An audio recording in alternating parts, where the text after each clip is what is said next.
Hello, good morning. Welcome to Sunrise Daily today. I'm Chamberlain Uso. Well, it's a beautiful Wednesday morning here in Lagos, Nigeria. I'm Ayade. Well, I'm happy you said Lagos, Nigeria.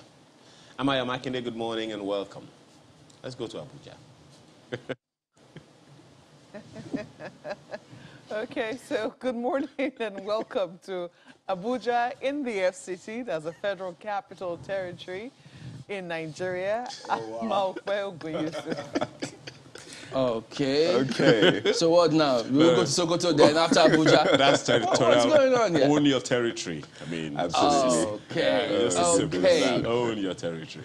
Well, I wonder if it was part of what went down yesterday, because, I mean, when the president of the Senate did say to journalists that he spoke with the president and he didn't give any directive to remove fuel subsidy. And you thought, okay, where is this headed? Where is this going? Well, I think so far, I think that's all there is to it at the moment, because so they need to follow through. So what's the minister going to say, or Minister of State going to say about that? Was it him that just decided to do that unilaterally? What about all the other ministers that seem to have tagged on? Wait. Isn't there a commentary about that in the budget? You know, all planning for that as well. So what really is going on with this one? Does that mean that, well, if he didn't give that order, the president, that will no longer happen? Who knows? But that wasn't the only thing that happened yesterday anyways, guys. Yes, the rice, paddy rice. You know, yeah, I agree, because there's just so much about, so many scenarios about this particular one. But of course, it's always going to be developing and unfolding, predicated on the CBN's Anchor Borrowers program. So it was, but above all, you know, importantly, people want to see. So is this supposed to have direct impact on the price of rice? What is the plan to ensure that that happens? Hey, if I could borrow from what I said yesterday, that plan, is it a long-term, sustained plan? Will it be that way this time? So far, that's what we have with this launch of the rice pyramids. And for a lot of Nigerians, this naturally will be a big deal, because you know how much we consume rice. Jollof rice, fried rice, coconut rice, and all the other rices, if there's anything like that. So Chinese rice. Chinese rice, right? Well, Nigerian rice this time around. Okay. Singaporean rice, too. Nigerian rice. But the point is, rice is a big deal to Nigerians. I mean, you can you can go all through the day with rice in the morning, afternoon, and night. So, yes, we consume a lot of rice. So, on the one hand, this is something a lot of Nigerians should be interested in. And there are different ways to look at government policy. You can look at the journey to this point, and then, much more importantly, is the journey after this point. Because, I mean, a policy should not just be a policy. It should be a policy that people can feel, essentially. So the questions for me naturally are, for a lot of Nigerians, because yesterday we spoke about inflation, which is largely driven by food inflation, food prices. And, you know, rice is one big deal. A lot of people have to buy rice. I can't overemphasize that. So one is, what will that do to the price of rice in the market? And I should say that this should not be like this, I mean, for life. It's not meant to be a monument, a statue. It's meant to be, what is it, consumed or, you know, passed across. So it is good that we have this. I mean, 1 million bags of paddy rice. And, you know, you may have seen those pictures that trended recently of some sort of construction and the rest. But it will interest you to know that that picture is from 4 years ago.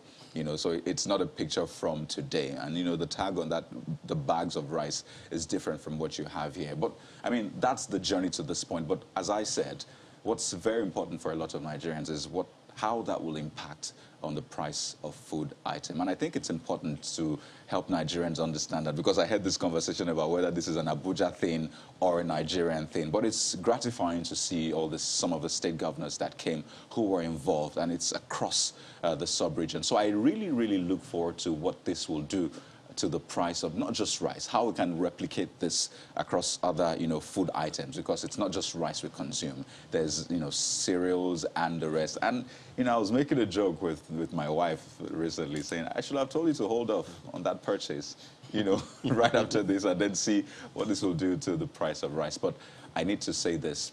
good concept. I mean, the return of the pyramids, but then what next? I think it should not be a project that terminates with one administration. One of the reasons that we talked about this yesterday, one of the reasons why many government projects seem to stagnate soon after that government is done is because it's just about the government in the day trying to tick a box, so to speak, trying to mark a register, trying to just make a name, make an imprint on the sands of time, and that is it. While it's an amazing idea, I mean, you hear groundnuts.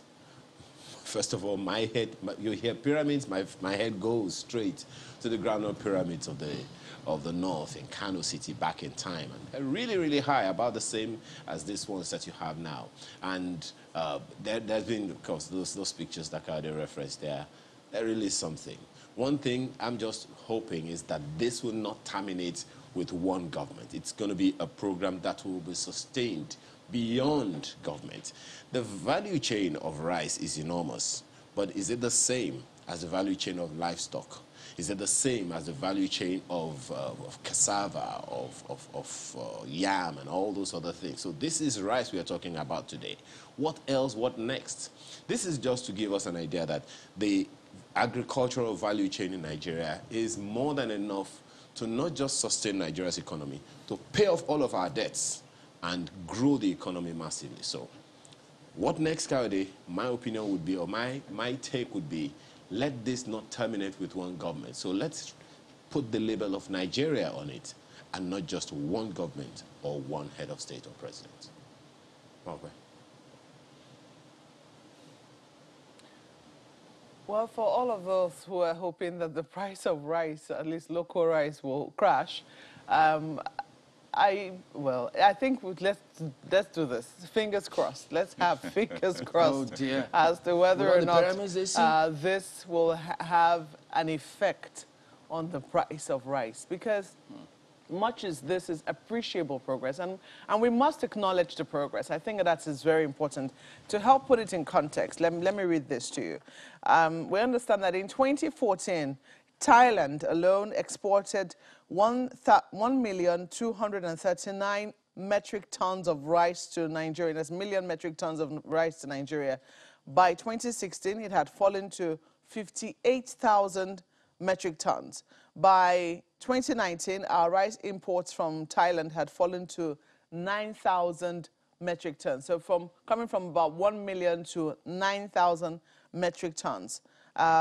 In 2021, we understand it fell even further to 2,160 metric tons. So if that's where we are, where we have reduced imports generally from well-known rice exporting countries, we must acknowledge that, at least in terms of rice production, I'll be very honest with you, I don't travel a lot, but when I do travel, one of the things I now find is that you see a lot more rice paddies. States that were not producing rice before have realized that they can produce rice. So there is rice being produced in Nigeria. The issue right now is that we're still not producing enough. So if we said this yesterday, that we all need to own a patch of something. We all, yes, a patch of land to grow something. We all need to grow part of what it is that we individually consume, what our family members consume. So in case we're thinking that this rice market is already swamped, after all, that is how many million bags of rice, stacked up in pyramids. I don't think I can come in. There's still plenty of space. Because even when we eventually start feeding Nigeria with just rice alone, there is still an external market which depends on us. There was a time when, and it happened very recently, where I think the CBN intervened. I can't remember in which one of the grains now, and there was a lot of these grains, but guess what? The prices outside, just around Niger and up north of Nigeria, favored the farmers better. Those people were coming into our country to take away our grains, at a very competitive prices, so to speak. So there is plenty of room to feed our local population and still feed those around us, because they're going to be depending on us if our agriculture works. So as much as possible, I think this should not just be something I would say, oh, we're producing rice and then we rest on our oars. We need to take this as a challenge to get more people to get into the production system so that we can eventually, perhaps eventually, crash the prices. But as we speak, I don't like to bust anyone's bubble, but I doubt very strongly that even though we're saying 1 million bags of rice, I don't think it's going to have an effect yet on the price of rice, local rice, in the market. Gentlemen. Well, yeah, well, at least a good thing you said yet. So they'll just have to definitely keep waiting, because if we went from over 1.2 million metric tons being imported to Nigeria to 2,090 in 2021, there should be something about that. And then look at all what we're producing. We hope it's not going to be like those grains, or as we have fuel. You see neighboring countries benefiting from our fuel. So we do hope that this, of course, there will be that measurement and that comparison to see, as there will be big questions concerning, so what is the essence if it's not having that direct impact? But above all else, we'd like to see the private sector really involved in some of these things, not just state to state having that kind of dealings. The private sector has got to be able to, they need to have a way in here such that they can sustain some of these projects, and SMEs as well. So those are very key things, might I, which is key. That's what you just referenced it now, and I think we should. That's why I said, look, let's not limit it to one government. Sustainability is it. We have had several agricultural initiatives, programs, policies over the years.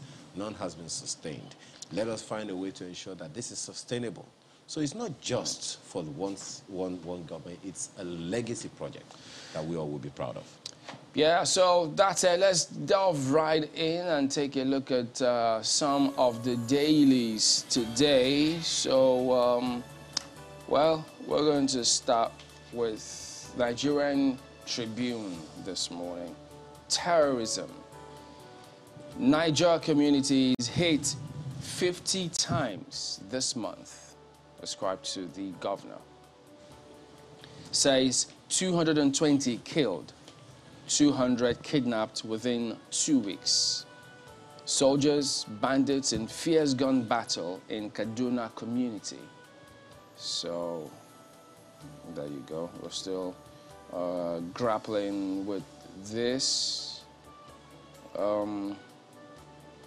Buhari didn't direct petroleum subsidy removal. Senate President. Doubt 100 million liters per day PMS consumption story.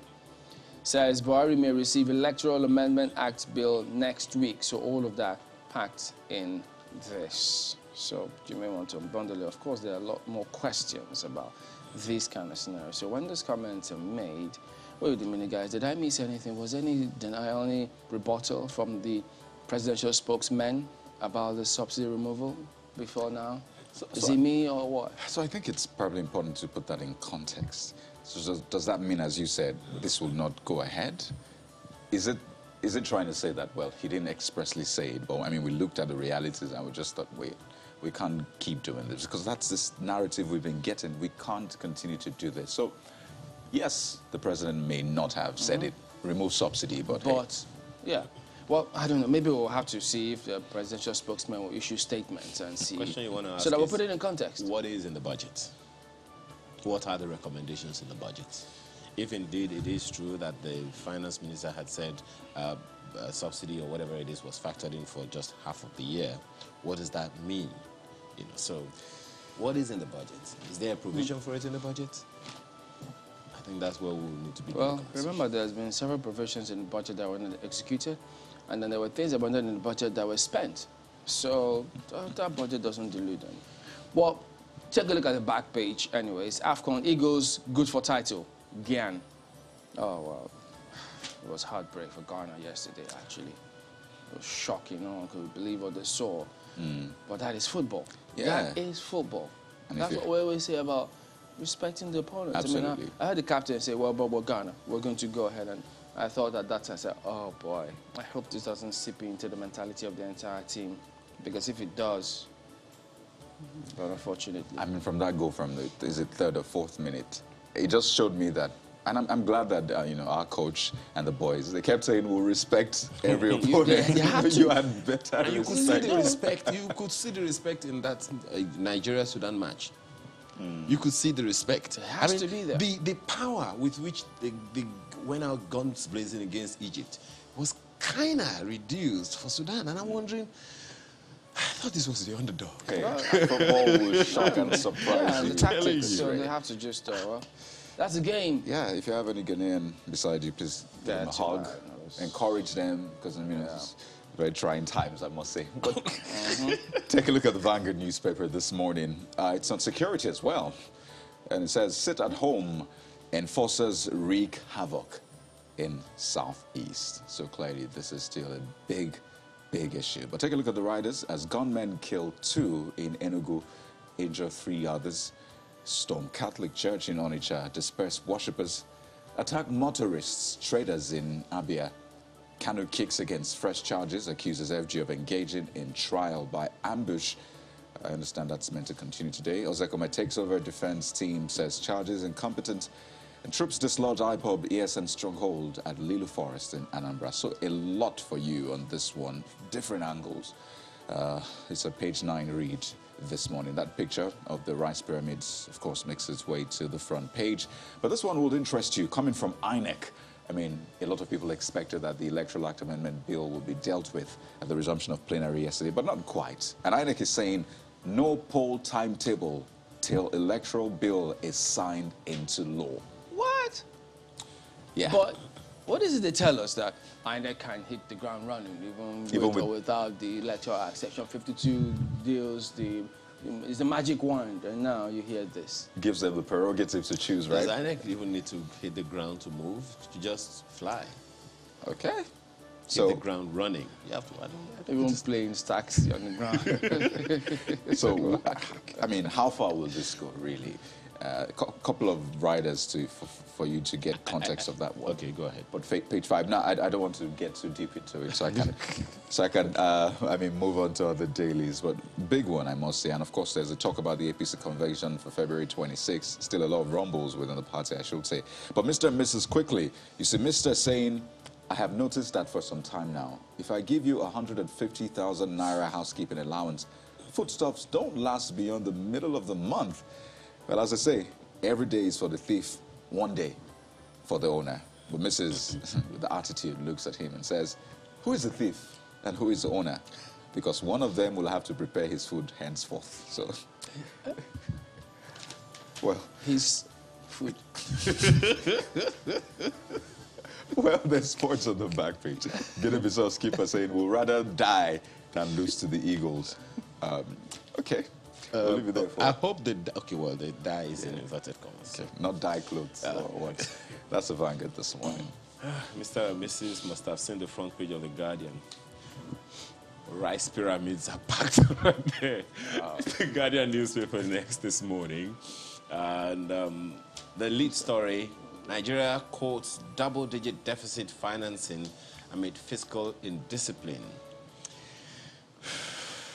Anyway, the FG acknowledges concerns, hopes to improve revenue generation. The finance minister had said we don't have a debt problem, we have a revenue generation problem. So, Lawan, government will keep borrowing to fund development until revenue rises. The question is, what's the plan to raise revenues?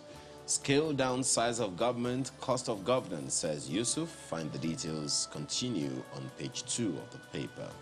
Right under the picture of the president and some governors and the CBN, well, he's a governor as well, is that one. INEC hangs 2023 election timetable on passage of electoral bills. Stories on page 2 of the paper today.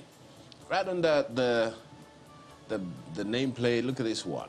Lagos transporters to pay 25,000 naira monthly levy, besides NURTW, RTA and dues. Yep. Stories on page 4. Wow.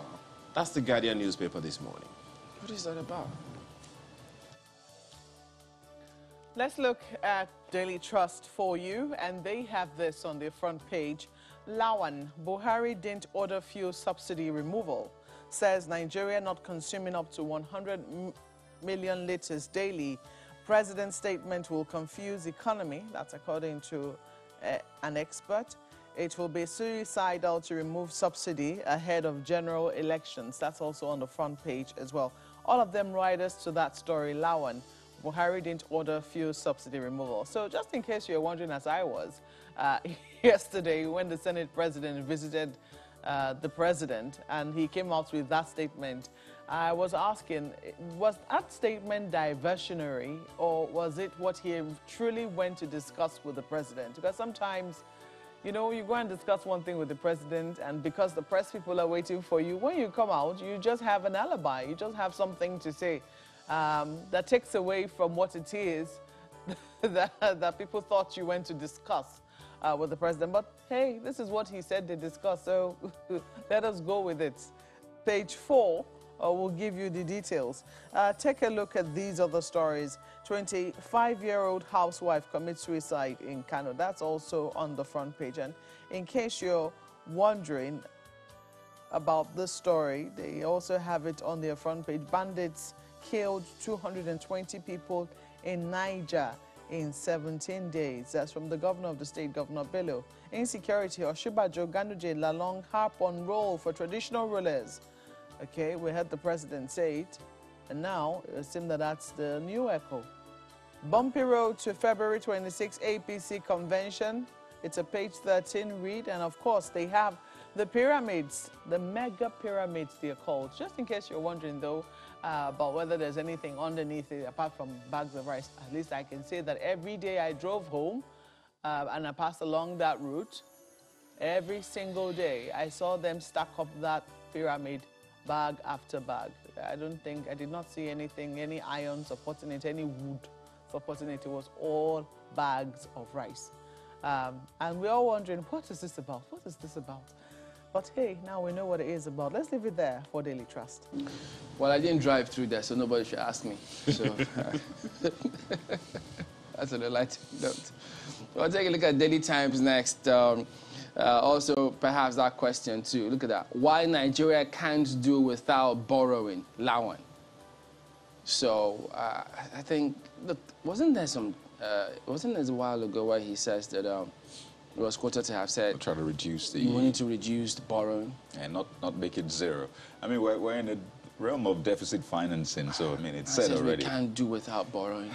So is there like a plan to stop borrowing and make us, you know, strengthen the sectors here so that we have to all keep borrowing? Forever? Yeah, when I heard the Minister of Finance, Budget and National Planning talk about us having a revenue problem, what I was looking for, or I'm still looking for, is how do we raise the revenues? Look, already the private sector is highly overtaxed, at least as far as they are concerned. That's the organized private sector. The unorganized private sector, the micro, small, and medium enterprises themselves, many of them cannot survive 5 years, given the tax regime that we have on our hands now. There is also the words pundits say, tax pundits say out there, that a good number, a sizable number of micro, small, and medium enterprises are not within the tax bracket. Then, what is the business environment, the enabling business environment for people to produce in a way that they can even generate more taxes for government? What is it that we are doing? What was it that the government of Fashola did that made people say, you know what, we want to pay tax? Can people see the things that their taxes are doing so that they can also go knock on the doors of government or FIRS and say, we want to pay taxes? Well, I think they should, if they have, they can commission a lot of reports. Let them find out how much companies are spending on power generation. Alone, just that alone. It'll give them an idea of what they can do with tax if you fix or address that problem. So if they can do that, all of these questions about revenue, look, you could talk to me tomorrow, it will disappear. Well, let's turn our attention to leadership, which leads with this story in 2023. No electoral law, no election timetable, INEC warns. Yeah, so page 4. It's a warning now. That's how leadership captures that. Says passage of bill crucial to preparation. Will expedite action on bill. Lawan, the reps reconsider bill today as Senate concludes consultation. That's the leadership. Check the front pages of all the dailies this morning, all kinds of stories you'll find, all kinds of headlines you see. Let's look at the Daily Trust. I think we've looked at the Daily Trust. Oh, Well, that's the Nigerian News Direct. Nigerian News Direct. There's Nigerian News Direct this morning, yes, Nigerian News Direct. No presidential directive for fuel subsidy removal. NLC proposed threat. That's what you have on the proposed protest, as according to the Will president. that be sufficient for the NLC? Well, I guess we'll have to wait to see. But really? If it did. I mean, if indeed. Well, he's not presidential spokesman. He's president of the Senate. Well, he's giving a report of his conversation with the president. So maybe he asked the question, or maybe he didn't. I guess. but was it in contention who gave the order? Was that ever in contention? But, you know. Well, does it matter who gave the directive if it's going to happen? If they all agree? Okay, if they didn't come from him, and eventually they will all agree to it. So we don't even know what context we were in there, so I don't know. Well, there you go. Yeah, by the way, we welcome your comments on what you think of this and how should we proceed with this. How should the NLC proceed with this? What about us as a country? So we'd like to hear your thoughts on this as well. We're back in a moment. Don't go away.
We used to have, or we still have some communities where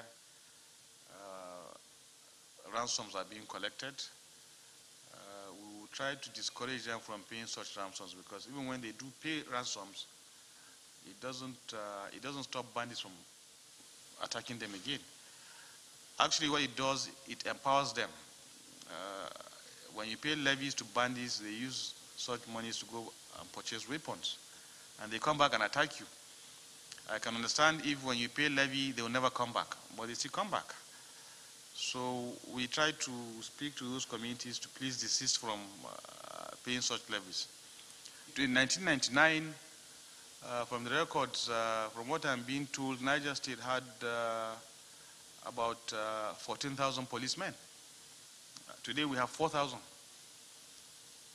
So if you look at the states, you look at the number of communities in the forest, the local government, it is practically impossible to have a very strong, robust police division in every community. So we have to contend with managing mixing military with police, having to move them around on motorcycles, in vehicles, or what have you. In some cases, they have to go on boats. Anytime you deploy military to a distressed place, they have informants telling the bandits that troops are on their way.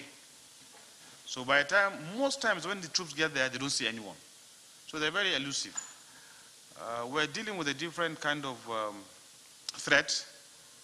But like I said, now that this entire state has been dominated by both military, air force, and police, I am very optimistic in the next 2 weeks we'll get some relief.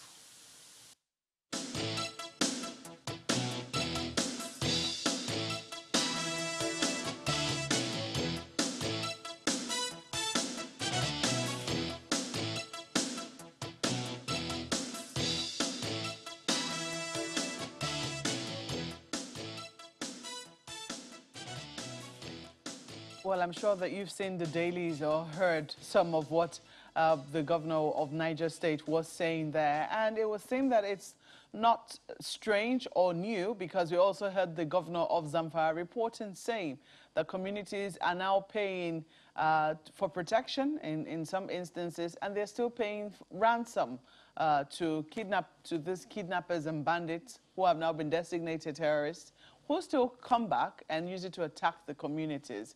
What exactly is the solution to what is currently going on in Niger State, north-central Nigeria, northwest of the country as well, Zamfara, Katsina? Katsina too has not been free of this. This morning, to put a little perspective on what is happening in these states and perhaps the way out, we have with us Mr. Felix Ogwadu, who is a former Assistant Inspector General of Police. He's also a lawyer. You're welcome to Sunrise Daily this morning, and Happy New Year. Thank you very much for having me. I wish you the same. We also have with us Mr. Zubair Abdurrauf Idris, who is a broadcast journalist and also a resident of Niger State. You're welcome to Sunrise Daily this morning. Good morning. It's a pleasure. Good morning. Well, I'm wondering, and I don't even know whether to say I've been to Niger State or I haven't been. I mean, these days traveling by road is, you know, a journey in anxiety. So we thank you really for making time out to be here with us in Abuja. But these are the stories that we have been serenaded with. The bandits are in Shiroro. The communities, entire communities are being wiped out in some cases. Right now, if you see what is on the front pages of the papers, over, is it 50 attacks or 500 attacks on Niger State alone, and so many lives lost in the process. What exactly, and this is not exactly, maybe this is not new, but we thought it was under control, especially since the kidnappings of school children, which we saw happen a lot last year, even of little children. And we thought it was already, you know, calm. The situation was already calm, but it looks like it's far from being calm. What is going on in your state? Well, the situation in Niger State and also the neighboring, you know, states of Kaduna and also Kebbi, where Niger State border with, is so precarious. If you are talking of this armed banditry, kidnapping, and even what you said, that is the issue of levies and taxes to farmers by this bandit. You see, what is happening is the military onslaught on this bandit in Sokoto and Zamfara State met the influx of this bandit into the forest of Niger and also the forest adjoining Niger State with Kaduna State through Bernungwari and other areas. So one would not be surprised if you see this kind of attacks and also the escalation of all these activities by non-state actors in Niger State in particular. Not only in Shiroro, the whole of that area, there are 4 local government areas in which these activities is going on along that Shiroro, coupled with other areas, you know, in the state. Bearing in mind that Niger State is 10% of the total landmass of Nigeria. So if you look at, you know, how the terrain and also the topography of Niger State, coupled with the landmass, so you can see that, you know, the number of security personnel are not that enough to take care of all these activities or to curtail this kind of activities. So therefore, these activities in these poorest areas of Rapi, that is Kagara, Munya, Shiroro, and also if you go to Mariga, Mashebu, and even Kwantogora, then to the New Busa area, where you have, you know, the national park, that area. So the activities of this bandit or armed, you know, bandit or terrorist is so much, you know, pronounced. You know, you can see it. Their presence is so much pronounced that people cannot be able, you know, to, you know, confront this kind of people because of certain activities of some individuals. Because we heard what the governor was saying. Yes, really, there are some isolated cases. It can be more than 50 attacks from January, 1st January to 17th of this month. But looking at what is happening, the most, disheartening situation is how these bandits were able to communicate or to get access to information through people who live within these communities. That's the informant. That is the situation. That is what farmers are, the general society are experiencing in these areas because of these activities of bandits that impose all sorts of levies on them. You know, last year, as you were speaking, a lot was just coming back to me from last year. We still recall how, children were kidnapped from at least two secondary schools, which you remember, and an Islamia school. And those children, the children from the Islamia school were held for months. Young children, as young and tender as the age of 3, were held by these bandits for many months. Eventually, they were released. And I also remember that in the Senate of Nigeria last year, there was a lot of apprehension as to what was happening in Niger State. There was a lot of conversation that, these people, there are reports that these people are now in Niger State. And, it was of great concern because Niger is not very far to the Federal Capital Territory. So there are questions as to if they're just in Niger State, where is the Federal Capital Territory that they cannot overrun? So there have been questions as to what exactly has been happening there. You say it's as a result of what has been happening, the military onslaught in Sokoto and Zamfara.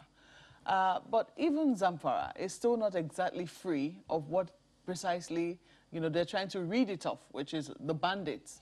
So is this a result of, is it truly as a result of the military action in Sokoto and Zamfara? Or would you say that the bandits are beginning to spread out?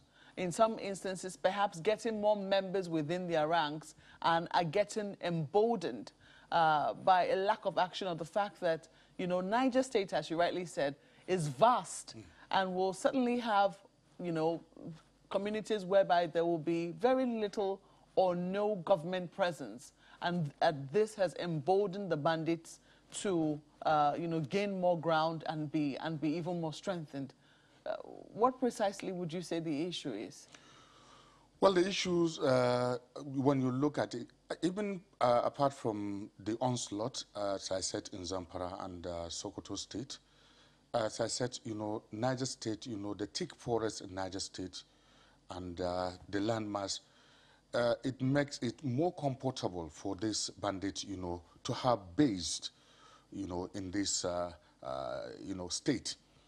Number two is, if you look at what is happening in all the states, that borders with Niger State, particularly when you have a kind of operations, to get rid of this bandit from Zamfara, they will come down to Kaduna. When you have an operations in Kaduna, they will come to Niger State because that place is very, very convenient for them to establish their camps and to continue with their nefarious activities. So therefore, if you look at Niger State, according to, what, the government has said, that prior to 2015, they have over 16,000 policemen. Now, they are reduced to only 4,000 policemen. So therefore, if you look at it, the security personnel are inadequate. You see, the situation that people are living from hand to mouth, and also the activities of people, you understand, the economic activities of people has gone down. So therefore, it has become imperative for all these people who are, engaging themselves to this kind of activities of armed banditry, kidnapping, and cattle rustling, you understand, to have a way of getting money. One, the situation is far from being herders-farmers clash. It has metamorphosed to a situation that you see that these herders, that they are a little bit, stereotyped, that, they cannot freely move to town to get some basic necessities due to, bad elements amongst them. So therefore, they create an empire that they can be able to get whatever they need through, other means. That is why you have those people who are living mostly in cities assisting this bandit to get what they need, their basic necessities. And if you look at it, this is a criminal activities going on in this kind of forest. So criminality, you understand, creates a kind of fear among, the citizens who lives, in those particular environment. So generally, the happenings in the ecosystem, that is the security situation, and also the lack of, will, political will, by governments at all levels to curtail the situation. Even the traditional method of, getting people be aware of what is happening within their society, and also to get the knowledge of each person coming into or going into that particular society has fixed out. We'll come to, the layers of government and even the presence of traditional rulers in those communities and what they're to do or not to do. Let me quickly come to Mr. Ogbaudu now.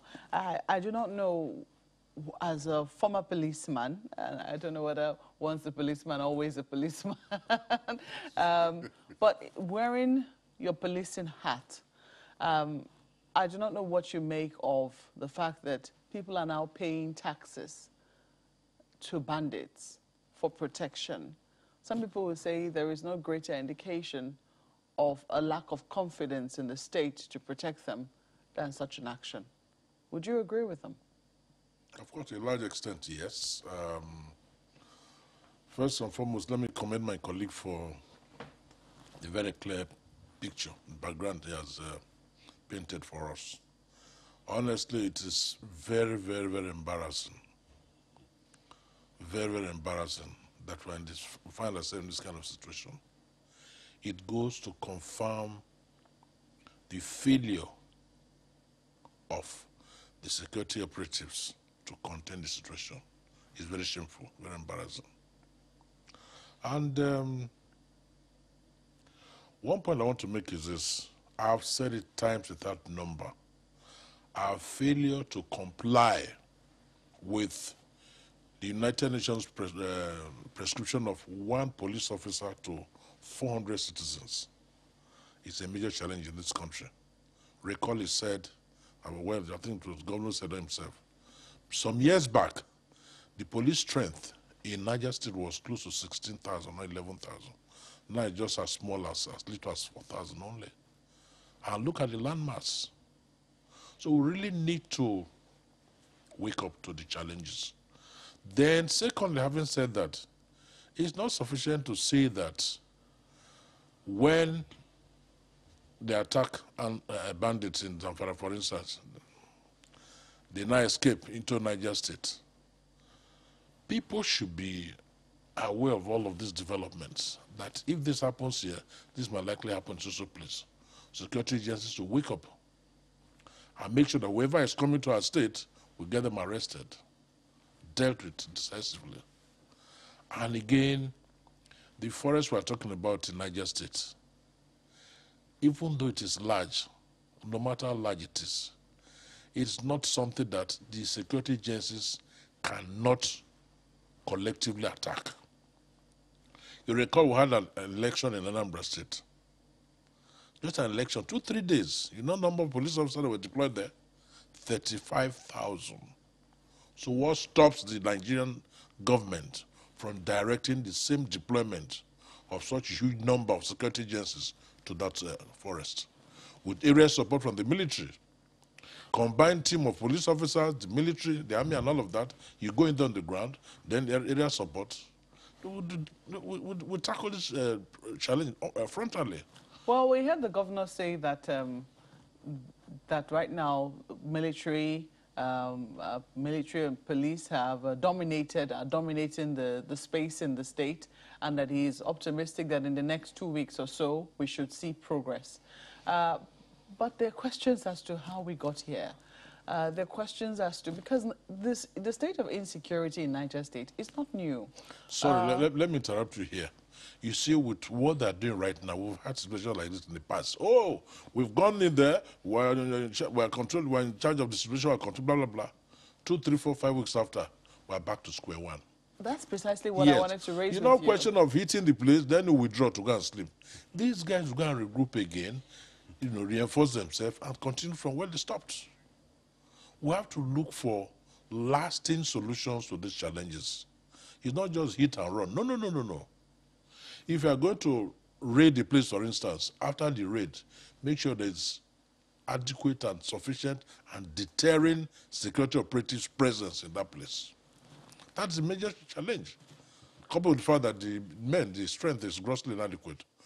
So let us increase the number of operatives of security agencies, and after every operation, they should remain on ground to make sure that these guys don't come up again.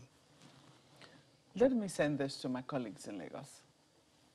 Well, Mr. Baldo, if I could just quickly ask you, when you say when they raid, they should stay there, there's been several questions previously about the policing components in all of these things, because there seems to be that disconnect. So could you tell us, are you satisfied with what you've seen in terms of the role the police have played in all of this?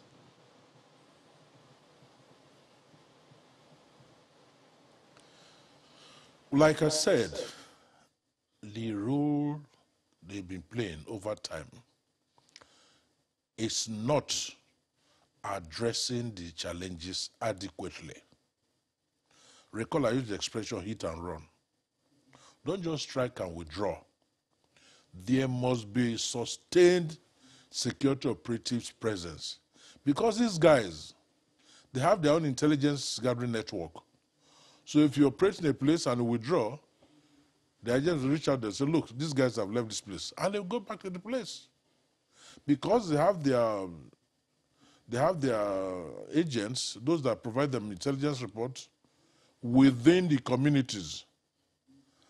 And I may be wrong, but that is my belief, that some of these monies that are collected, some guys within these communities get paid some commission.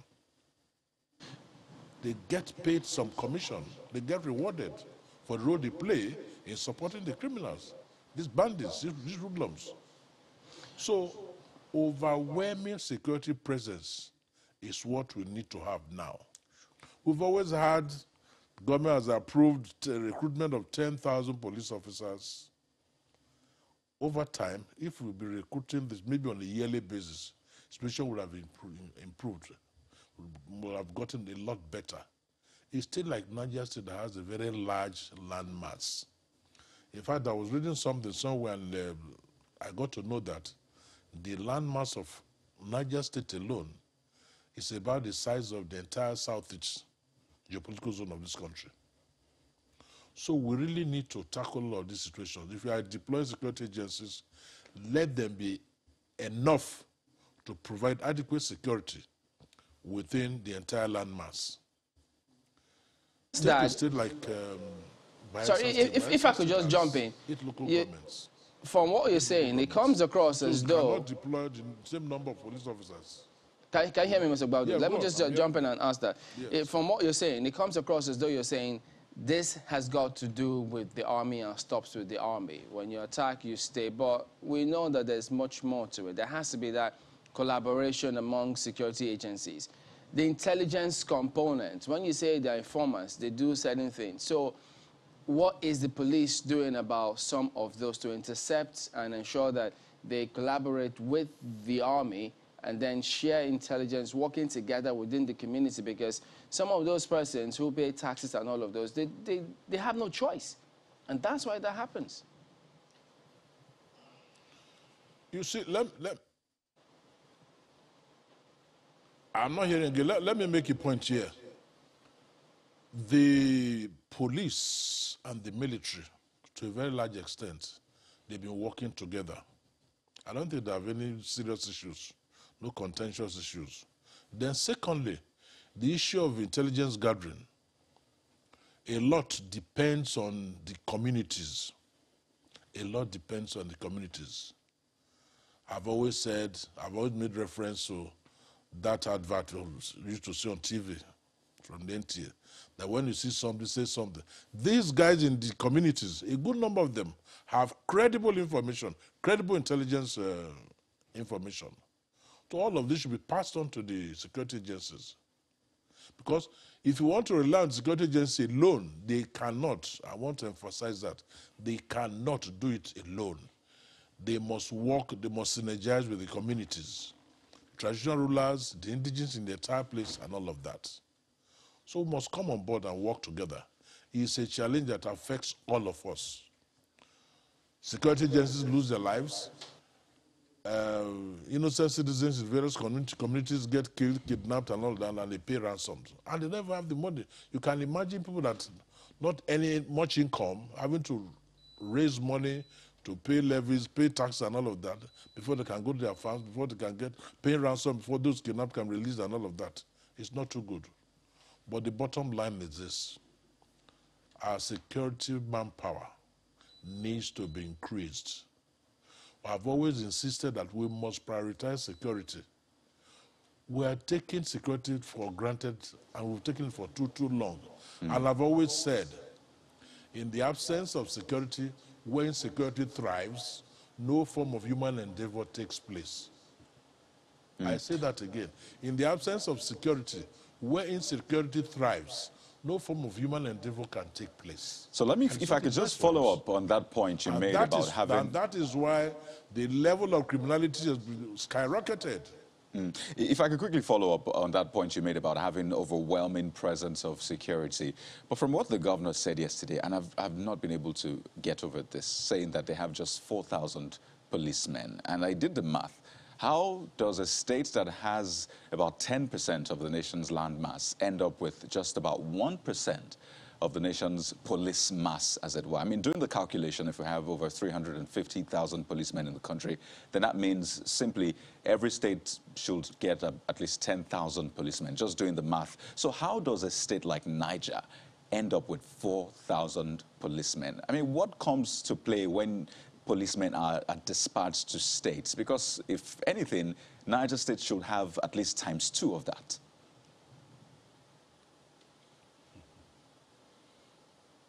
Yeah, you are still taking us back to the points I've been making over time. We need to increase the strength of the security agencies, and they need to be empowered adequately. So maybe you didn't, if I can come in, pardon me, just to clear the question. Every day would never take us anywhere. I understand, but at this point, pardon me to come in. Niger State, at this point, we have large land mass. 4,000 police officers are grossly inadequate. No, I understand that, but what I'm saying is, as it stands today, we have over 350,000 policemen. Okay, so we have at least more than 4,000 that is going to Niger State. So what I'm saying is, why should Niger State have 4,000 when they should, doing the math, if we have over 350,000, have at least 10,000? So who decides how much policemen go to states? So that's the question, essentially. Why do they have that 4,000? In fact, that's something the leadership of the police force should handle very gently, take very seriously. You know, one other point I want to make here, sorry for the digression. A lot of VIPs in quotes, have so many police officers attached to them. All of these guys can be withdrawn and deployed to police states like Niger State. Then the states that are enjoying so much peace, we can also get some men from there and add to the strength we have in the Niger State to beef up the security strength there, numbers there. You know, so that's it, just that's it. We are not too serious with the approach we are adopting to tackle our security challenges in this nation. We must get more hands on deck. more right, security operatives must be recruited and deployed to a state like Niger State. Okay, so Almost 10% we'll talk, of the entire landmass of Nigeria. That's not little at all. We'll talk a little bit more about this. It's not. And solutions, Yes. basically, when we return in just a moment. So please join us again. Mr. Baudu, can we achieve the kind of results we want without reorganizing our security architecture? Well, the issue of reorganizing security architecture, it's a major one too, but it's not a critical issue.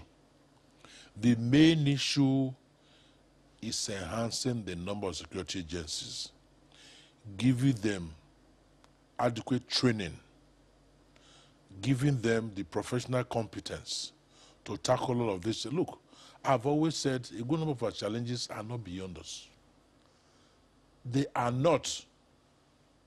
If you read what the governor of Zamfara just said then, he was talking about those that are behind it, some of them are benefiting and all of that. At a large extent, it's true. We're in a country that our population is almost exploding, the level of employment is so high, then why can't we recruit a good number of these youths to security agencies, the good ones amongst them, screen them, the very best, recruit them, train them, and deploy them. And you see that all of these challenges will reduce to largely. That is the challenge we are facing. We don't have the political will to address some of these issues. We don't. We keep on emphasizing other things that are even compounding our problems. We need to address this insecurity challenge in this country frontally.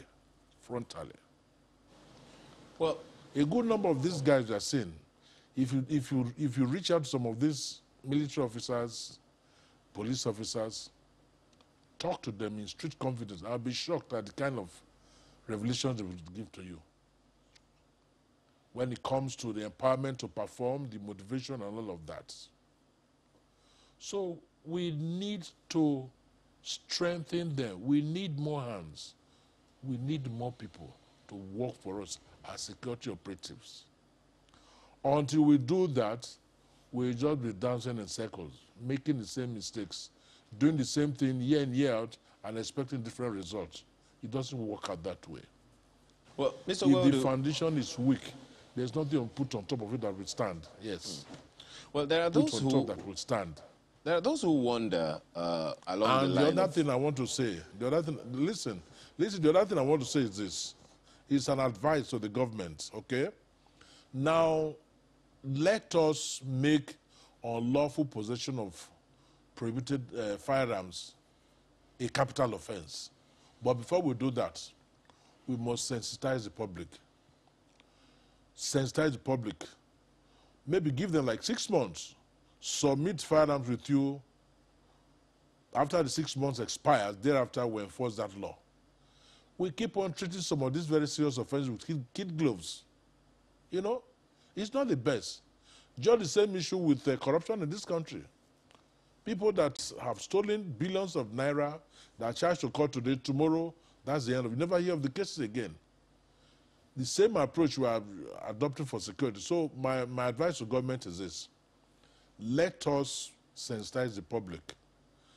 Print and electronic media in our churches, in our mosques, in our meetings, town meetings, and all of that.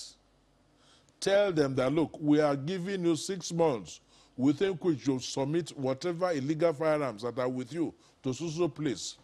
After the expiration of these 6 months, it is going to be a capital offense. That is the way countries like Saudi Arabia, maybe Indonesia, Malaysia, are fighting the melees of drug trafficking. You know? Those are the kind of things we should be doing here. If you go to Malaysia, for instance, Malaysia, Indonesia, I'm not too sure now. The visa they give to you here in Nigeria is written on the visa that drug trafficking is a capital offense. You'll be warned. So you stay away. There are some of the things we'll be doing here. But when a lot of sentiments keep on coming, it's not the best. Well, I recall some years back, finally,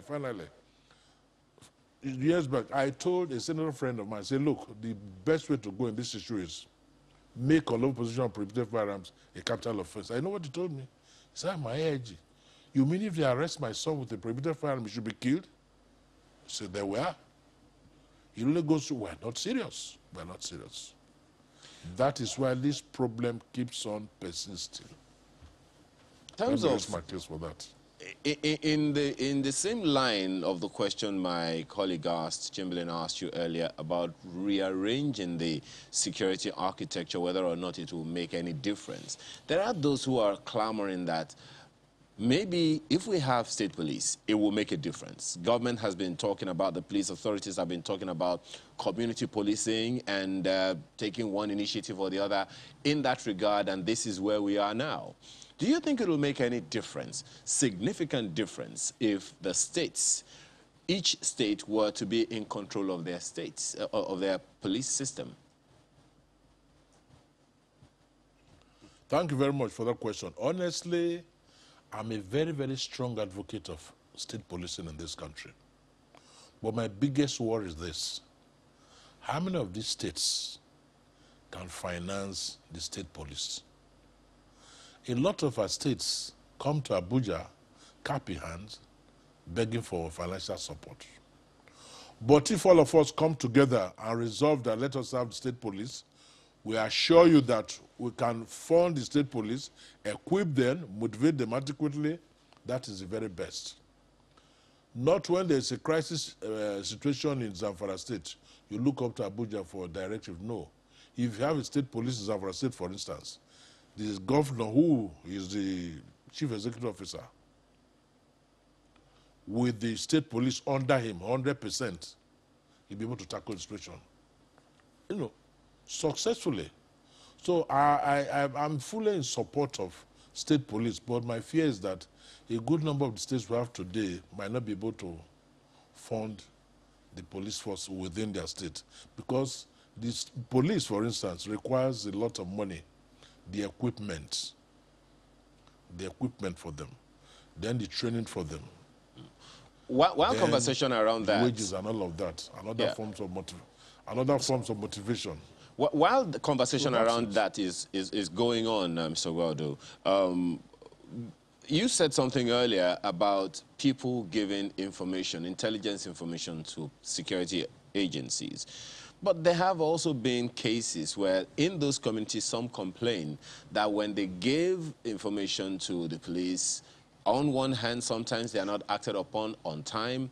On the other hand, when they are not acted upon on time, the bandits or the terrorists or whatever it is you want to call them come back to them and punish the people for giving information against them to the security operatives. So to a large extent, it will seem like the people don't even feel safe to give information to security agencies because the trust quotient is very, very depleted. How do we resolve that? Well, you're absolutely right. Just as you have bad eggs within the communities everywhere, nationwide, you equally have bad eggs within the security agencies, within the police, within the military, and all of that, you know. So the best way to go about that is a kind of reorientation and addressing the mindset of these security agencies and letting them to know that what they are doing, if those who are supposed to be protecting, those who are supposed to be serving, come to you with intelligence reports and you disappoint them or you delay in taking actions, it is not the best. It is not the best in terms of security in the community, in terms of the image of the agencies involved. And like I said, this problem is not exclusively within the police only. It's even within the militaries, everywhere. I know, like in the days of Boko Haram, we still have some Boko Haram now, but not as bad as it was those days, that had some religious connotation. We still have some people within the military too that were also colluding with them and all of that, you know. So we need to address all of this. We have to have a change Let me ask. Let me ask Mr. Idris, what exactly has become, because we saw in the wake of kidnappings that happened in Niger State, the state governor did try to come up with a vigilante group. We saw him a few times going around communities, trying to rev up the vigilante groups and, show some solidarity with them. What has happened to those vigilante groups? Are different communities coming up with their own vigilante groups, or have they all gone to sleep, or are they overwhelmed? Well, the vigilante groups, based on the laws established by Niger State, is still in force, and the government even have a coordinated approach to these vigilante groups. But the point is, these vigilante groups are ill-equipped because, he is talking about, giving the police the necessary equipment and the training and what they do.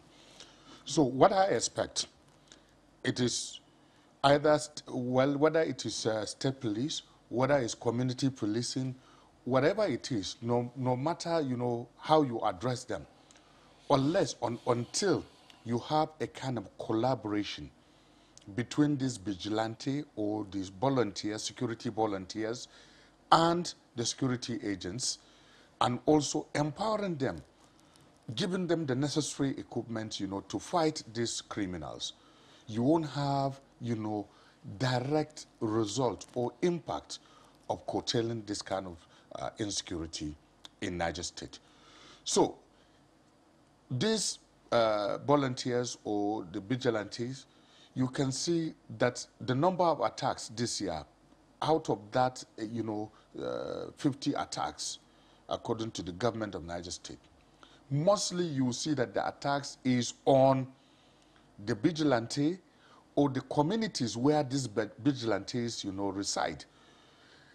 Either they kill the members of their families or the extended families, and also, or they will overrun this vigilante because they are not having sophisticated weapons, just like what, the bandits are having.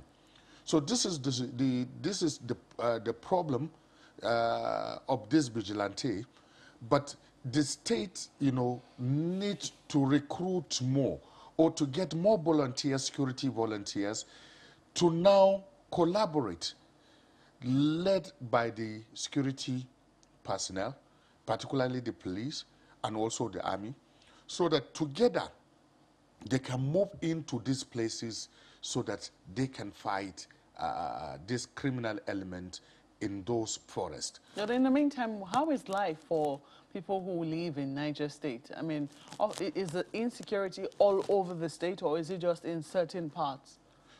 Well, the security is not in all parts of Niger State, because the activities of all these terrorists is limited to some, places. That is the Zone 2 and Zone 3 of the state, meaning that when you talk of Zone 2, that is Mina up to Suleja and, Shiroro and Co.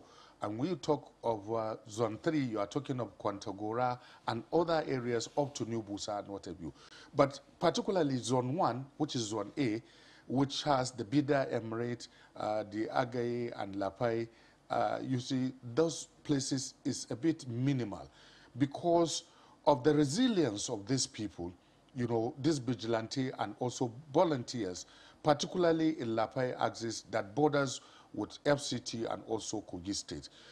You find out that, these people are very brave and they take, the fight to the this terrorist camps, and you have limits of all what is happening compared to other areas in Niger State. And when you look at what is happening, you see, we are talking about, this paying taxes, and even, some government are saying that you shouldn't pay taxes to this bandit and what have you. Let me tell you, the level of, payment of ransom, it becomes in a situation that it is a matter of survival or a necessary evil. If you now said, you know, farmers or communities should not pay levies to the bandit, then you are trying to say that these people will not get something to eat.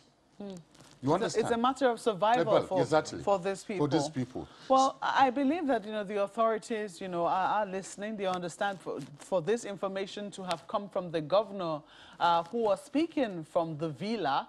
It meant that, you know, he's very much aware of what is going on, and I'm sure he's transmitted same to the president, who is the CNC. So we expect, as he said, in at least 2 weeks, there should be some reprieve. I think that, you know, the question will be what will be the long-term plans to keep the action sustained in such a way that the bandits are no longer in Niger State, or if they are in whatever little numbers that there will be, they no longer pose a threat to the lives of the people of Niger State. We have to thank you very much for coming on Sunrise Today this morning. We're totally out of time. And thank you to Mr. Felix Obuadu, who is a former AIG of police and also a lawyer. Thank you so much for coming on, sir. It's my pleasure. And Mr. Zubair Abdurauf Idris is a broadcast journalist and also a resident in Niger State. Thank you so much for your time as well this morning. We'll take a break at this point and we're back to discuss other pressing issues, other pressing national issues. Please stay with us.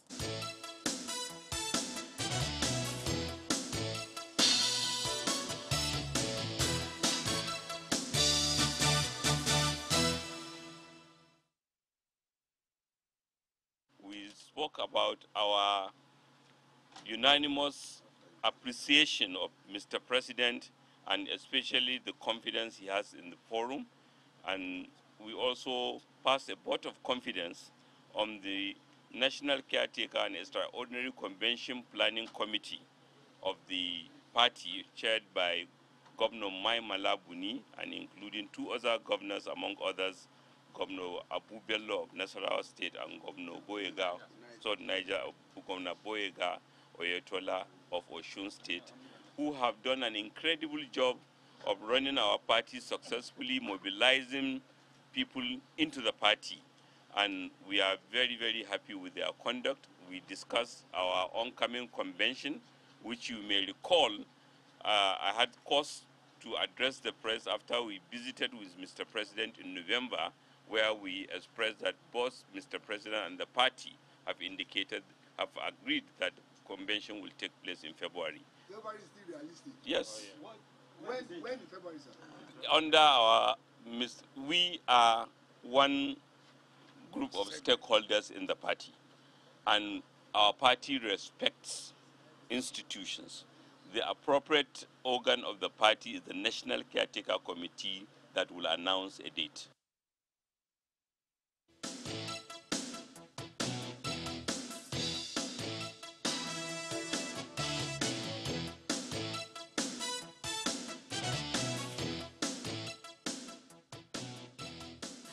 Welcome back. Well, yes, as you've seen there, we've got His Excellency Professor Ben Ayade, Governor of Cross River State, joining us this morning on Sunrise Today. Good morning, Your Excellency. Thank you for joining us today on the program. Good morning. Thank you. Well, just we'll start off with where you were yesterday at that launch, because going through some of the dailies today, some of the concerns were, as much as they were glad to see all of that produce in the sector at that time, but questions concerning sustainability, how is that going to affect is it, or should we expect, and how soon, that it impacts positively on the price of a bag of rice out there in the market? So what's the thinking concerning all of that? Sustainability is critical. Indeed, the quantum of rice, over 1 million bags of rice in one location, is actually very commendable. And I'd like to commend Mr. President on this. In terms of sustainability, what is required is to support agriculture through a semi-industrial process towards achieving agro-industrialization. Smallholder farmers will only get sustained if this anchor borers program is sustained. But where there is a change of government in the course of time after 2023 elections, and these people have not reached a stable production limit, this may not be sustainable. And that's why my strong recommendation is that we should institutionalize the principles of agro-industrialization, which means, take a typical case of Thailand, the infrastructural responsibility towards agricultural farmlands is the responsibility of government. Government provides irrigation services, it provides all forms of training to farmers, provides fertilizer support and uptake. The farmer has a responsibility of nurturing his farm only. But in Nigeria, he gets money from just small money he gets, or that money from central bank. That's the same money he does the tilling, the land clearing, the plowing, the planting, the harvesting, the milling, and then the selling. That is too much for a small farmer. So to make it sustainable, government will have a robust program to uptake some of the responsibilities that otherwise are being held by these rice farmers. These big pyramids come from an organized effort. By example, the Kebbi State Governor, Jigawa State Governor, and all the deliberate efforts of the food security program of the Mr. President. How sustainable this is, unless we institutionalize it, it can be successful in this regime and start failing if we don't have a proper government that is coming in 2023. But the price of rice in the market is a reflection of how we sustain this program. Today, the price dangles between 22 to 35,000 naira, depending on the variety, quality, whether it's short grain or long grains. That's where it is. But I think that for us to sustain this production, in spite of the fact that there's a speculated report that about 2 million metric tons of rice is still illegally imported into this country. If those borders are closed, and we make a law that no foreign rice in the Nigerian market, but I think definitely becomes sustainable when everybody becomes dependent on local rice. You know, yes, you were given that presidential honor for what you've done as well in that rice value chain. And then we've seen you just now mention some states, and we've also seen state-to-state dealings at the government level with this product. So the question then is, where is the private sector? Because shouldn't they be the ones also driving some of these things, which will perhaps to a large extent, if you agree, address that sustainability question? Oh, you're definitely right. And that's why I have advocated that instead of having an anchor borers program, perhaps we should now advance to an anchor farmers program, where there's a major private sector farmer, perhaps 2 or 3 per state, where we have predominance of rice cultivation. Now, when you have an anchor farmers program, we know that there's a major farmer, for example, in Ogoja Cross River State, and he gets all the massive inputs, long-term loans, and supporting with all the irrigation and agro-industrial infrastructure. Then it becomes sustainable. It becomes a private sector who will now do a smallholder scheme that are all aggregating to him at the aggregation center and as a matter of fact, the processing center. I agree that government cannot continue to drive and lead the rice revolution.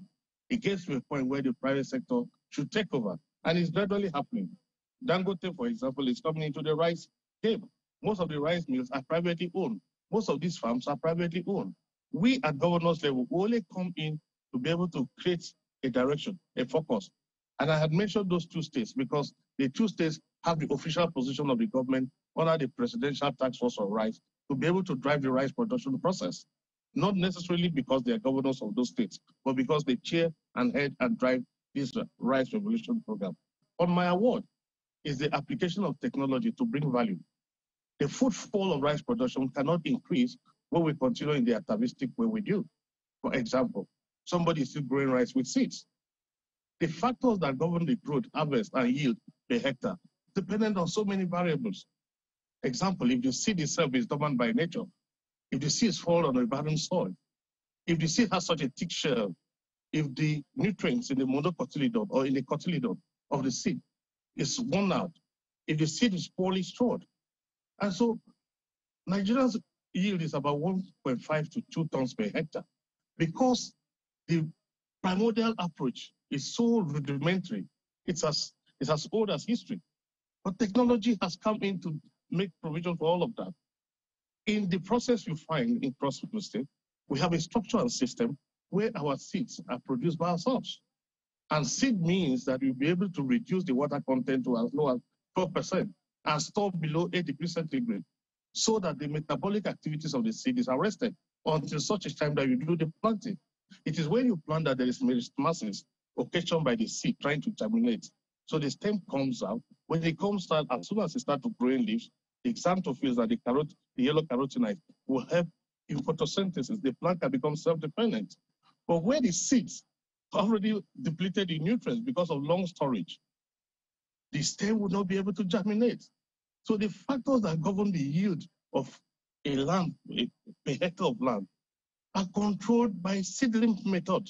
And that's why the seedling technology, which means don't grow rice with seeds, grow with seedlings. That's the technology all over the world. It's still in Nigeria that we're still cultivating with seed by broadcasting. That is actually very, very unproductive. That is what gave me my award for bringing innovation and technology and digitalizing agriculture. And that's the way to go. Indeed, the farmers in Prosper, and just wait a while and you see what will happen. We also are going to make sure that no paddy leaves Prosper State, so that the Ogoja rice mill would have enough rice to mill. And once we do that, you see the sequestration of paddy availability in the marketplace, because thousands of trucks comes into Ogoja, which stretches all the way from Ogubra Abbey down to Obaliko and Obudu, and take our paddy. Because before now, when I was a senator, I went into Dueka and I saw rice being spread all over the tar roads because there's no mill. So people from other states come buy off our rice. With what we have done now in Ogoja, with the technology we're using, getting about 8 to 10 tons per hectare, the farmers are happy. And I think this is the way to go for Nigeria. We must make sure that planting is not done by man. They have transplanters. You just sit on in and drive like a car, and it's doing the planting. Why would you put people through such slavish, atavistic, old-fashioned methods of business and think that they should go ahead and do what their parents did and did until got to old age and died with nothing to show for it? So agriculture is very unattractive to young people. And that's why we have a Green Millennial Program across the state to ensure that we bring in the densification of young people to see the value and beauty, the wealth that comes with agriculture when it's supported with technology. So technological revolution in agriculture is what Crossriver is bringing to the table. And basically that's the philosophy to drive a sustainable agricultural program, because nobody will continue to go the way we are going, including the new technology, which is fertigation, drip irrigation, pilot system, where you do broadcasting using modern irrigation technology. We can't continue to wait on rain-fed irrigation as a means of growing rice. Well, Your Excellency, rice is just one of those things that that forms issues around the economy. It's just one of many elements in agriculture, which is just one of many elements in the economy. And you would, of course, be aware that the opposition party, the leading opposition party, the PDP, as far as they are concerned, have scored the federal government very, very low in terms of the economy. I'm sure you have seen or heard about that communique. What's your take on that? You were in the PDP before, and now, you know, with the scheme of things and all of the information available to you, what's your take on their reaction so far? Well, I think the problem with our country is that they carry politics beyond the boundaries of reason and logic. Party politics and elections, I imagine, should start ending as soon as elections are over, and come together as a country to drive prosperity and set up a prosperity corridor for our younger generation. Now, the 21st century illiterate is not somebody who cannot read or write. A 21st century illiterate is a critic,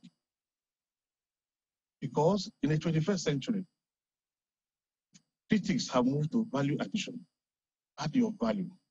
So basically, PDP's comment comes from the point of an illiterate 21st century person. Otherwise, you should rather be articulating what you can do in a public domain to add value. As to say you stop the government very poorly, whether in terms of post-sufficiency or general economy, and then rice is just one simple example.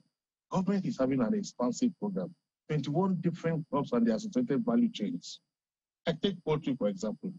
Cross River State has a big factory, Kalachicha, produces 24,000 birds a day. We are filled to the top with orders that we can't even meet. We need at least 40,000 farmers across the board to be able to grow maize and soybeans for uptake to our pig mill, to be able to process the pigs, to pick the chicken in the poultry farm, for them to be transported to the poultry slaughterhouse for processing and onward export, particularly with this African continental free trade area agreement was reached. The Gulf of Guinea is prostate and dependent on foreign inputs, particularly protein intake, even from France. So this government, President Muhammadu Buhari's government, has created a massive superhighway of opportunity in the agricultural value chain. That is enough to catalyze the economy. But where people look at this Christmas, a lot of hampers these days, people are moving away from teas and cans and imported food and the rest and replacing it with local rice. Cross River State was delivering only local rice as our hamper. We never bought any canned food or anything that is sophisticated. We stayed with the rice. So if you stay back and just be a critic instead of somebody who is adding value, you continue to see it from the negativistic prism because that's how you think.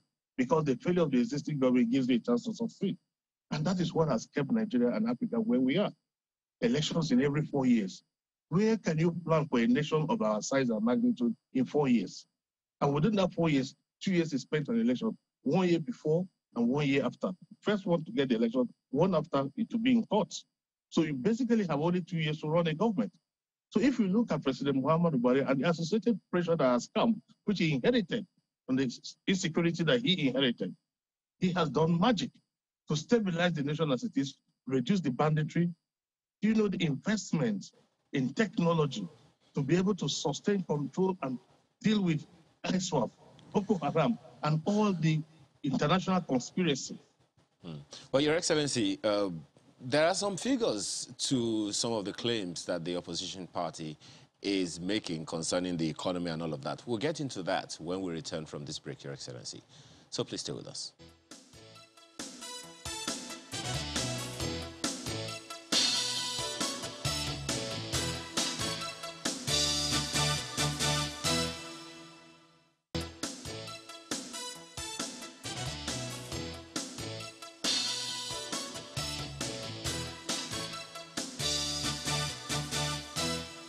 Thanks for staying with us. Your Excellency, your former party, the PDP, said they handed over a $550 billion economy, the biggest, the largest in Africa, but under APC, Nigeria is the poverty capital of the world. In 2015, under the PDP, the exchange rate, official exchange rate was 198 naira to the dollar. Now, under the PDP, it's almost 500 naira to a dollar. In 2015, unemployment rate was 7.3% under PDP.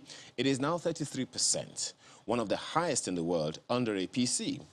In 2015, the pump price of petrol was 87 naira per litre. Now it's 165 naira with potential to rise in the year and climbing under APC. Debt servicing now under APC takes over 98% of the federal budget. And as far as they're concerned, the tales of woe is endless. How do you respond? First, my response is, so what have they done?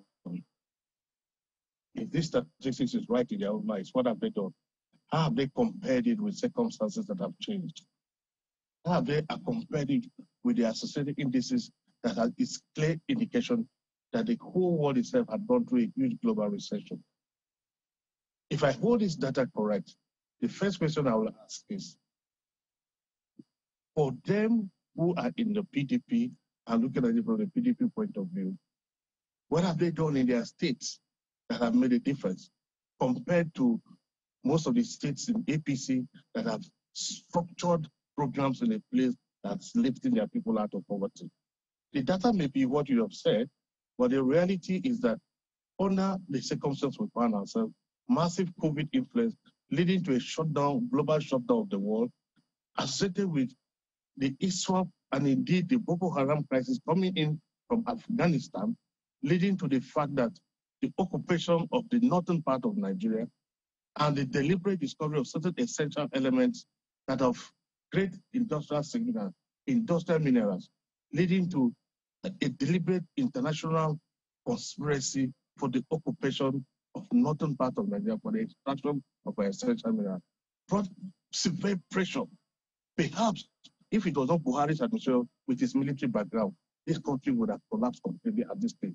People don't know that because if you have been able to avoid a risk, nobody can see it because it was avoided. I think that situation could have been worse. Today, the APC government is coming up with a robust program. We have 42 billion tons of bitumen deposit in Nigeria, making us the third after Canada and Venezuela. This government has a robust plan to put in place a proper bitumen processing plant, which has never existed. I don't like comparing with PDP because PDP gave me the background and opportunity to be a senator and governor, and I will never denigrate PDP. I would prefer to speak as a nationalist. I would prefer to speak as a Nigerian. I would not want to speak on party lines because party lines is what has kept this country backward. We should think like a country. We should think like a nation. There's nothing wrong with the PDP government, the PDP people making inputs to bring value. The drop in petrol price is deliberate. I mean, the increase in pump price is necessary at this point if the Nigerian citizens are properly informed on the cumulative impact, and if there's a cushioning effect, discussing with labor and reaching an agreement on how to progress. I also know that I stand with the masses at all times, so I will respond in the way and manner that the masses would also know that we stand with them at this point. But if we don't, all the neighboring countries are having very, very high fuel pump prices. And we keep ours as low as 87 as it then was. If we do that, smuggling will continue to be the order of the day. So you are actually subsidizing other countries, not subsidizing for your people. So President Muhammadu Buhari is recalibrating that to find a way how the excess monies from the subsidy removal will bring fat eventual value to the citizens. And that's why we have all these robust programs that are coming up aggressively.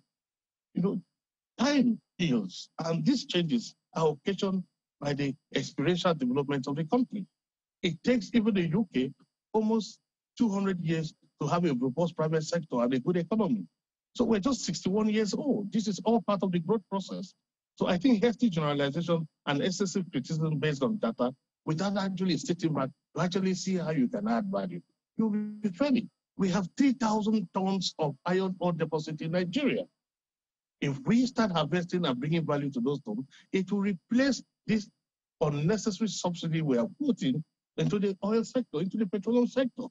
If we ask that every oil company that is producing up to 100,000 barrels per day must have a modular refinery within 6 to 8 months, which is doable, there's just 95 million naira to put a modular refinery, and stop the export of crude oil, and stop the import of refined petroleum products, the dollar will start having strength. These are all the programs of the APC. This is why I came into APC to add value. This is why I think that they should realize that as a nation, we should rather come together and drive the process. A couple of issues, Your Excellency. If I can just come in, pardon me. So if you're saying that you joined the APC to add value, are you essentially preferring a one-party state for Nigeria such that all opposition governors, if they want to add value, should come into the APC so that they can add that value? Are you proposing a one-party state? No, not at all. Not at all. But I also think that I need a fertile environment where my intellect can bring value. At the PDP, I saw intellectual sterility, because we didn't have the platform where I can actually add value. And I think APC provides the ground, easy access to the president, values and additions and subtractions you do healthily, and nobody is suspicious. There's no overlord who thinks that he owns the party. There's a general feeling of oneness. Even though there's internal disagreement, they're always resolved at the last minute, as it was its own result. So I think that it gives me a fertile ground to actually develop Proginet. So back to that data. I mean, the data is clear. As an academic, I'm sure you know the value of having those figures out there. what we had before now and what it is now. I mean, that's essentially reality. Figures don't lie. In fact, some would tell you that it might even be worse than what the figure is telling us. So when you say that things could actually be worse, so Nigerians can perhaps appreciate your position, the position of the government in power. What's your definition of things can be worse in terms of pump price, security, the exchange rates, the economy, unemployment? What is the definition of worse? What would it have been if this government had not been doing what you say it is doing? It could just have been worse if President Muhammadu Buhari didn't come in to massively address the insecurity. Let me tell you what the plan was. ISWAP has a massive control over the area of Afghanistan. And for them, Boko Haram was like an opposition force.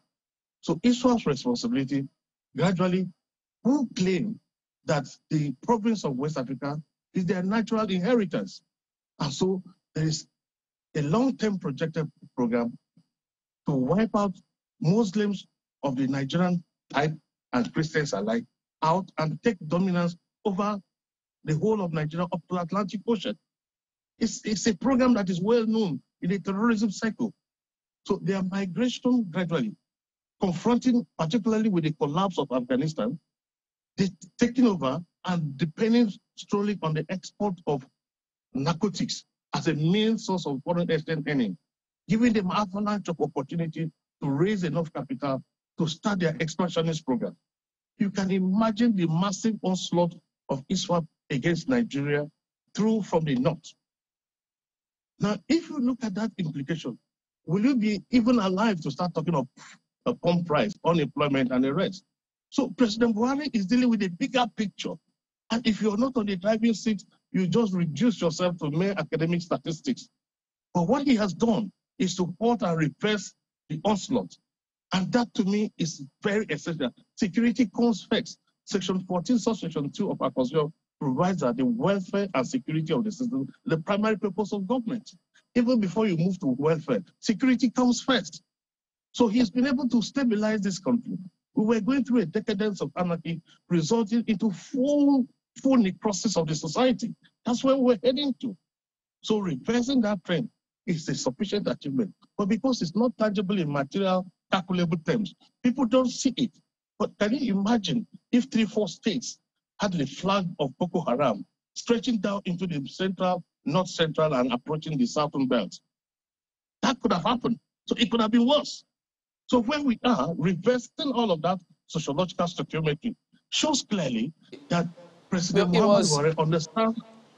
It was just yesterday that the governor of Niger State was lamenting, talking about the fact that those terrorists, the residents, are paying taxes to those terrorists. It was the same yesterday that he said they are grossly underpoliced. That how can a state that has over about 10% of the landmass of the country have just 4,000 policemen attached to it? He said before that he's cried out to the center, nobody is listening to him, that they are almost being overrun by terrorists. Yes, and that's why I said it clearly and again, it could have been worse. But don't forget, before now, we had 4 states that were paying taxes to these terrorists. Before now, the whole of Borno and Yobe was no-go area. Before now, most of the communities there had started adopting the new faith. So this does not mean that because of the aggressive military action of President Muhammadu Buhari, it doesn't mean that we don't have isolated cases of the case of Niger State. I sympathize with the governor of Niger State. The reality is that this will come before the APC Progressive Governors Forum, and it will be addressed and the matter presented to the president. I also believe strongly Nigeria is indeed under-policed. I agree. I also think international cycles, 10 people to 1 policeman. That's the international standard. But today in Nigeria, you have more than 200 people to 1 policeman. So it's almost impossible for you to police a nation of this nature, particularly coming on the wheels of massive unemployment as it is. Why? Because we're too dependent on oil, and oil cannot account for up to 5% of employment in this country. So that's why the president said back to agriculture, which is agro-industrial revolution, that started in 1876 in the UK. It's just coming now. The wheels of agro-industry are beginning to turn, creating jobs and creating opportunity, reducing banditry, and reducing these Boko Haram incidents. This is happening. It's gradual. It's going to take time. But it doesn't eliminate isolated cases. Let's talk about your state, because some persons have some disagreements about what's going on there. In fact, I see a document here which says that in 2018, you budgeted 18 billion naira for the Odukpani spaghetti flyover. In 2010, 16 billion was allocated for that, while in 2019, and then in 2020, 8 billion naira was set aside for the same project, and they say that at the moment they don't see anything tangible going on. I sympathize with that. If you go to Odukpani Calabar Road, I have created a dualization of the entire road. It has never happened in the history of the state. The spaghetti flyover, we have finished the apartments and the beams have been cast. We have all the 21 beams cast and we're waiting and ready for launching. If you go on the same road, you will see whereby the spur off the right-hand side of the Odukpani Calabar Way, you will see indeed that even the superhighway is on asphalting level already. Critics just speak from the stomach because they don't realize that the same Cross River State has an allocation of about 3.2 billion in a month. 1.8 billion of that is taken directly from the presidency to service loans that I did not take. I inherited a government with over 382 billion naira as loans on the shoulders of the government, while the oil wells of the state have been taken away. I have a salary of about 3.2 billion in a month to pay, with 1.8 billion direct debit, direct before the allocation gets to the state. So I play with only 1.8 billion to run the state and to run all the infrastructures of the state. Occasional funds come in by interventions of government. But to say that if you go there, you don't see anything. We used to have only one lane into Calabar. Today it's dual carriage. And the other lane has been completed all over.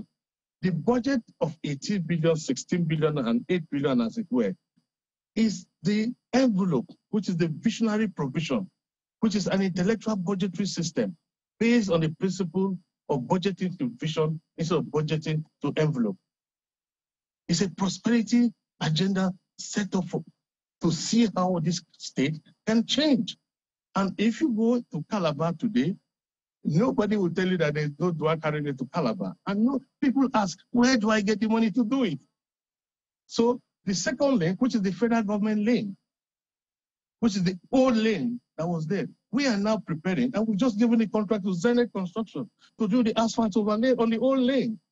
The street lights, all the lighting poles are being done in a pad and pylon factory in Akampa. They are stockpiled there, and we're erecting the poles to be able to have all of that street light right from Otupani Junction to Calabar City.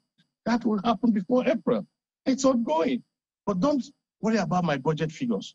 Go and ask how much have been put in. Because the real project cost is there, but the intellectual cost of doing it gets far less than where we are. So it's not as if there's an 18 billion and the 18 billion was made available. I was taken. Then the second year, there's a 16 billion and there was a 16 billion taken. If I made a budget provision of 18 billion for a year, and I'm only able to raise 1 billion for that 1 year to provide for it, the original cost of 18 billion will still be there. But I've only put in 1 billion of the 18 billion. Carried over to next year, I dropped by 1 billion or 2 billion based on what I've spent and what I expected to spend more. But they don't understand the dynamics of budgeting because they are 21st century illiterate. They only read statistics and figures without trying to distill it into practical reality on how government works. Government does not work by just mere stochastic data. It's deliberate calculation using, who would have imagined that Cross River State will have this number of factories, this quantity of people being appointed into government, even when we really don't need them, just to reduce the sociological epinoscopy and create a new horizon of opportunity to eclipse the tension that has befallen other states. This is called definitely intellectual application of money. Absolutely. Sorry? No, it's understandable. You're a lecturer. But you know, one of the things that a number of people have also taken you up on is that how how profitable or viable are the 38 industries that your government is said to have created? Some are asking, for instance, how much did these industries add or generate into the 2022 budget of convoluted agglutination? I just ask you a simple question. Is a garment factory an essential requirement in this country or not? A pharmaceutical factory, is it essential or not? A frozen chicken processing factory, is it essential or not? A feed mill processing factory, is it essential or not? A cocoa processing factory, is it essential or not? A rice mill factory, is it essential or not? A 27 megawatt power plant, is it essential or not? A vegetable oil factory, is it essential or not? A yam poundo processing factory, is it essential or not? I can go on and on. A government can only catalyze into existence these factories. Government cannot run them. I am the first governor to subject my policy provided for me under the 2007 law, which provides for privatization. I subject my powers to a referendum to seek cross-various opinion about all of these factories that are set up. How do we run going forward? Government can manufacture a private sector, but government cannot run businesses. It can create businesses. And this is where I have a problem. People say government has no business with business. In a third world economy, managing sluggish economy, I have an MBA.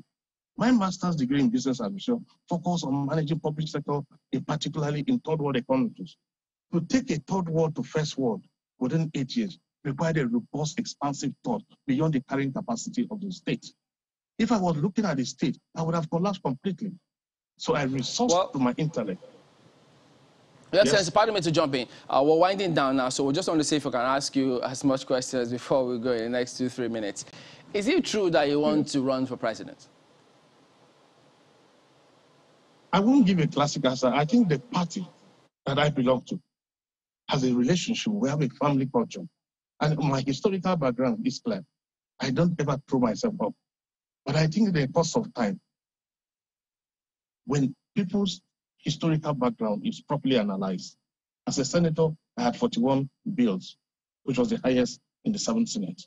As governor, the longest dual carriage road ever done by any governor in the history of Cross River, in the history of Nigeria, is in Cross River, stretching from Obaliku through Obudu, through Bekwara, into Ogoja, up to Iyala. The longest stretch that nobody imagined was possible. And it's not been on the news because I keep my things to myself. You wouldn't mind being considered for that position? I will want to be clinically pussyfoot on that. I think the party should take a decision based on zoning principles, which will be resolved as a party. We will look at the circumstance on ground and see what can stabilize and what age and person, character, integrity, and value will be bringing to this country to be able to create opportunity for the younger generation to begin to see that truly we're prepared to bring things and make things better. If I become available, so be I hope we're still... Pardon me, I hope we're still in the days when, I mean, classic yes and no will just do. I mean, are you interested? Are you not? So, I mean, you can just simplify. I understand you have that tendency to throw in the big words, but I mean, yes and no will do. So, do you have the plans or not? Yes or no. You ask me to give a yes or no. It sounds a little... you know that it doesn't fit in the 21st century as well. Oh, wow. Okay. Well, yes and no, they are still in the dictionary of the 21st century. So are you interested? I agree with you. Are you going or not? Let me say yes and no. Okay. If the family finds that I'm fit and proper, yes. If the family finds that there's a better option and that option fits into the zoning, of course, I will stand by the party position. That's where I am. I'm a conformist. I work with the system. I've never been an aberrant and I've never been an outlier. I work with the system. Where the system becomes toxic, I take a walk. Okay. Lean liberty is better than part slavery. I'd rather be in my humble self than to force myself into a situation where I become a source of concern to others. I think it's also important, as we wind down in 30 seconds, to throw in this one about security. I mean, boat owners have been complaining about that Orong-Calabar route, saying that they get attacked you know, by pirates and the rest, and they even pay monies. So is there something, are you aware of that, and are you planning to do anything about it? Well, incidentally, that's a federal road. And also, recently, the federal government, using the NNPC support fund, has provided and awarded a contract, and I know to Sematech like 79 billion, and to Julius Baker, the other component. So I see that work starting very soon. Actually, we have basically community issues in terms of compensations and all of that. And I know that Governor Fashola, as today is actually doing very well as a minister for works to see that that compensation is dealt with in collaboration with myself as governor of the state. So I see that being fixed. We need that road because during Carnival, everybody comes Pardon through me, that road. Your Excellency, it's not the road, it's the waterways, boat owners. They've been attacked by pirates, and it's not the road, it's the waterway. That's why I've just set a committee led by Bobby Ekwenyo to deal with the issue of security on the waterways. Definitely, the problem is that these pirates stay inside the creeks. You need a flatboat. The marine vessels that we have for the Marine Police and the Nigerian Navy, who are doing a great job because NNS Victory is in Calabar, the Eastern Naval Command is in Calabar, but these guys hide in the creek. All right, pardon me, Excellency, we've run out of time, and who knows, something you might have confused the party chairman, whether or not you're going to run. What should he do listening to you right now? He's not sure, but when you say yes and no, if you're going to run for that office. But thank you very much indeed for your time this morning. We've been speaking with His Excellency Professor Ben Ayade, Governor of Cross River State. Thank you. So, gentlemen, there you go. I'm afraid we can't take your comments, but we do appreciate all of them. Thank you very much indeed for sending them through. We will see you tomorrow. I'm Chamberlain Uso. I'm Kayode Okikele. I am Akine. Have a wonderful day. And I'm Maope Ogun Yusuf. Thank you.